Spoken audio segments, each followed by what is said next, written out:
So cold. Da, Russian comrade. Do you have vodka? No? No? No? No? Alright, yeah, let's get the title thing going then. Okay.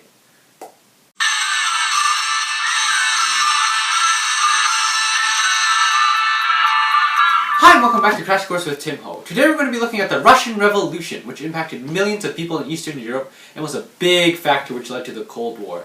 To better understand this, we can look at the novel Animal Farm, which is written by the author in a satirical fashion to parallel the events and characters of his novel with those of the Russian Revolution.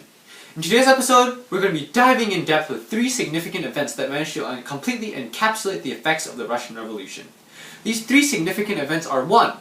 The Russian Civil War between the Reds and the Whites, represented by the Battle of the Cowshed. 2. The confessions and executions of the animals, representing Stalin's purges. And 3. The meeting between the pigs and the humans at the end of the novel, representing the Terran Conference. The Battle of the Cowshed in the novel represents the Russian Civil War. From 1917 to 1922, the Bolsheviks battled the White Army, or to put it another way, the pro-communists versus the pro-capitalists. In the novel, Mr. Jones can be seen as a representation of the former Russian Tsar, Nicholas II, who was forced to abdicate from his throne. A similar situation is seen in the novel when Jones is forcibly evicted from his farm by his animals, just like kicked him out, just like BAM! When Mr. Jones comes back to try and take back his farm along with several of his farmer buddies, the animals, led by Snowball, grab a convincing victory. This is similar to the victory of the Bolsheviks when they defeated the Whites.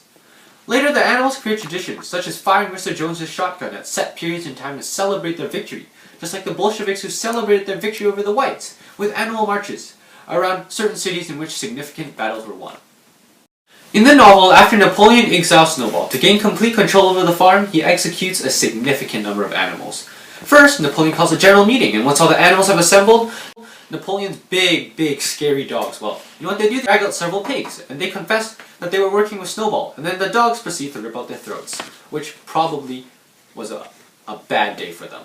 The dogs continued to kill more and more of the animals, ranging from hens to goose to sheep, who confessed to various minor crimes that they believed to have been inspired by Snowball. Inspired.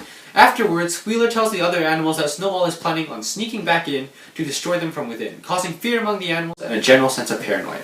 This is an allusion to the Great Purge which took place from about 1936 to 1938. To gain complete control, Stalin executed those who opposed him, such as supporters of Trotsky. In these purges, Stalin forced innocent people to publicly confess about false crimes. This served to instill a sense of fear and complacency among the general masses, and ensured the continuation of his totalitarian dictatorship. At the end of the novel, the working class animals peek through a farmhouse window as the pigs explain to the humans that there must have been some kind of misunderstanding. The pigs explain to the humans that they meant to overthrow their human master, but they do not want to disrupt normal procedures. Instead, they want to continue with their business relationships with other farms. This meeting symbolizes the Terran Conference of 1943 in a general sense. It was a meeting between the Allied leaders, Franklin Roosevelt, Winston Churchill, and Stalin. In this conference, the Allied leaders wanted Stalin's help. He agreed, but in exchange, he wanted most of eastern Poland after the war ended. What a greedy guy.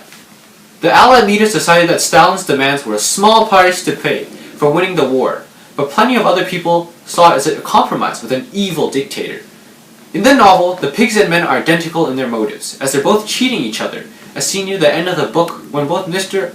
Pilkington and Napoleon each play an ace of spades simultaneously. The 2 aces being played symbolize the Cold War. George Orwell uses satire as a literary device to parallel the events and characters of his novel with those of the Russian Revolution, as demonstrated through the Battle of the Cowshed, representing the Russian Civil War between the Reds and the Whites, the confessions and executions of the animals representing Stalin's purges, and the resulting effects of Stalin's totalitarian dictatorship as demonstrated through the card game between Napoleon and Mr. Pilkington, which was an allegory for the Terran Conference. Orwell's novel allows us as readers to have a broader understanding of the causes of the Russian Revolution and its effects, because in a society where we are surrounded by different levels of people with wealth, from the poor to the rich to the insanely rich, I'm sure we can all get something out of this quote by Karl Marx. The history of all class struggles starts with the imbalance of the rich and the poor. That's it for today, folks. Please like, subscribe, and let's aim for 100 likes in this video. Yeah, thanks guys. Peace.